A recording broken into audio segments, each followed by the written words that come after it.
J'ai été musulman avant de devenir chrétien et j'ai remarqué quelque chose. À l'approche de chaque fête de Tabaski, les parents choisissaient parmi le troupeau le bélier qui allait être tué le jour de la fête. Et ce bélier recevait un traitement de faveur, c'est-à-dire que lui, on l'attachait à quelque part, on lui donnait toujours de l'herbe, du foin, du maïs, du mil, de l'eau.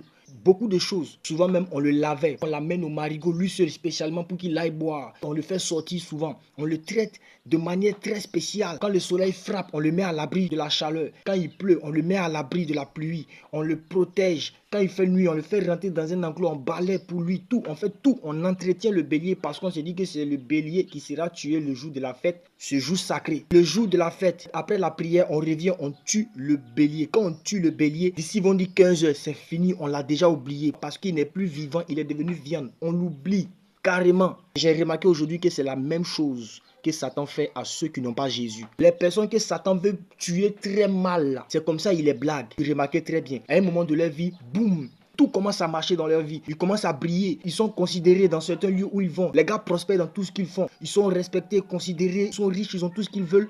Mais ils ont toujours une fin bizarre. D'autres même vivent comme ça et meurent sans laisser d'héritage à leurs enfants. Parfois, c'est dans les accidents compliqués. Après, tu apprends qu'ils sont en prison. C'est compliqué. L'homme a le droit de vie ou de mort sur les animaux. Or, l'homme qui n'a pas Jésus est un homme animal. Les hommes qui n'ont pas Jésus, Satan peut jouer avec eux. La position qui garantit le salut, c'est être en Jésus. Ceux qui n'ont pas Jésus, Satan a un certain droit sur eux. Mais Jésus peut décider de les sauver selon sa souveraineté. Mais il peut aussi décider de ne pas le faire. Ce n'est pas garanti ça. Beaucoup de personnes sont là aujourd'hui. Quand on leur parle de Dieu, ils s'en foutent. Quand on leur parle de Jésus, ils se moquent. Parce que eux, dans leur tête, Satan a déjà placé un dessein. Mais je viens de te dire aujourd'hui, Satan veut te tuer comme on tue les moutons de Tabaski là. Faites très attention à tous ceux qui sont musulmans et qui m'entendent en ce moment. Sachez que Jésus vous aime énormément. Shalom.